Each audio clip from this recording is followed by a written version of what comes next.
One of the things we have a computer scientist named Nadim, who's I work with at Barry, and I asked him, what might I expect from the people that are here today? How much do they know about the Israel-Palestinian issue?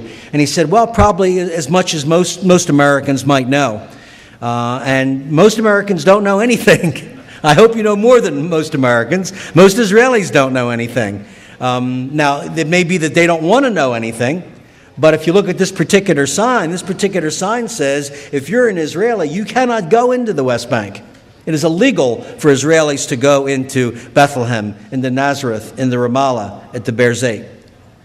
So part of it is the inability to get information. Typically, if you ask an American to picture, an 18-year-old Palestinian kid, they're going to close their eyes and see a person throwing a rock. That's what they're going to see. That's what But Israelis believe that the media in this country is very pro-Palestine. It's amazing to me when you consider what's actually going on there and how little we know. What you see here is a picture of the West Bank, and every one of those little red dots is an illegal Israeli settlement.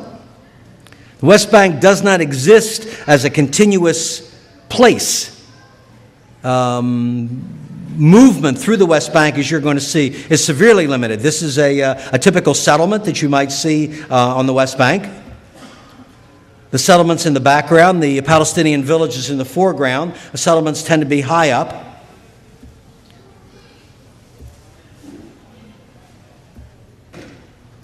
And people are paid to settle there. You can get 20,000 American dollars or 100,000 new Israeli shekels to settle in occupied territory. Hebron was the first settlement, 1967. It's considered an ideological settlement.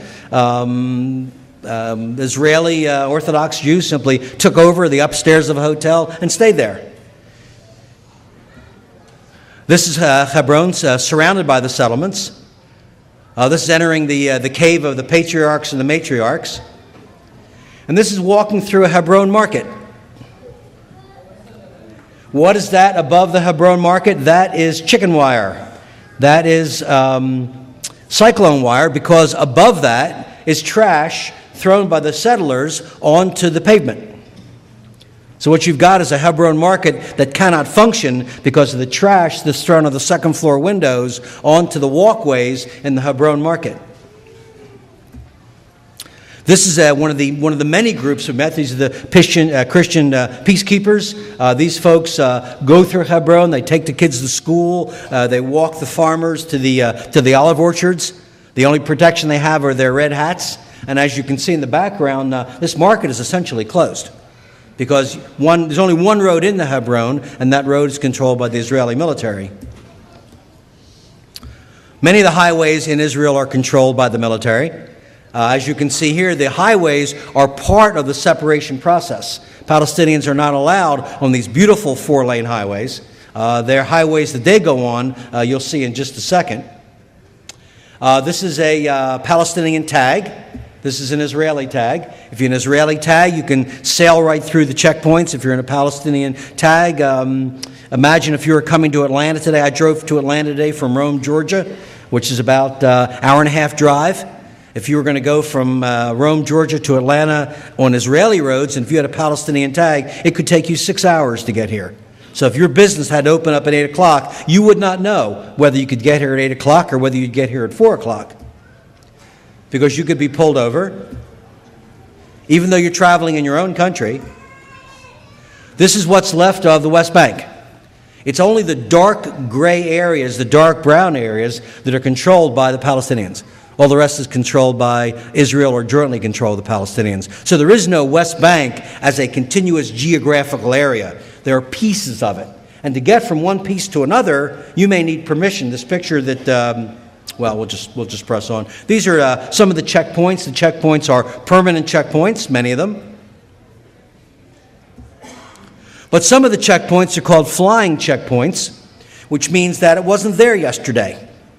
So you went from Cartersville to Atlanta, perfectly fine. You had to be at work at 8 o'clock. You had to be at class. You went to Kennesaw College and you lived in Cartersville, so you had an 8 o'clock class to get to at Kennesaw, so you left at 7 o'clock. And by golly, between Cartersville and Kennesaw, or between Atlanta and Kennesaw, there's a roadblock, which you did not expect.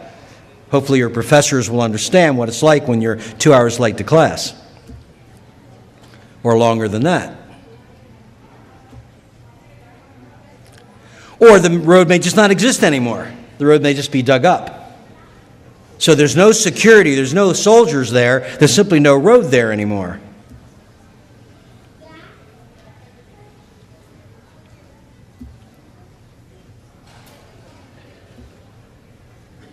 You can be checked either perfunctorily or you can be checked thoroughly. Here you see a picture of the separation wall. You'll notice that the separation wall is in red, but it goes far into the West Bank. Typically what happens is a settlement is formed inside, an illegal settlement by the United Nations standards or by American standards, and a legal settlement is created, and then the wall is built to protect the settlement. So as you can see, the wall by Ma'ale Adumim is nearly halfway into the West Bank. This is the separation wall. Here you see a better picture of it going all the way into the West Bank. Remember, there's the green line, there's the dotted red line. The dotted red line is the separation wall. If the separation wall were for security, the separation wall would go along the 1967 green line. However, the separation wall, as you see, goes well into the West Bank, including totally isolating cities. Bethlehem at this point is nearly a totally isolated city. 26 meters high.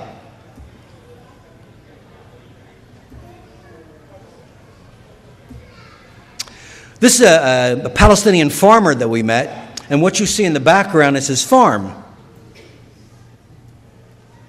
So there's him at his farmhouse. There's the separation barrier, and there's a better shot of the separation barrier. So this is a gentleman who, between his farm, which is on the top of the hill, and his olive orchard, which has been in his family for generations, there's a 60-foot wide barrier between his farmhouse and his olive orchard. So he cannot get to his olive orchard unless he drives 35 miles along the Israeli highway, goes across the checkpoint, and then comes 35 miles back to where his own vineyard is, where his own olive orchard is. And this is on his land.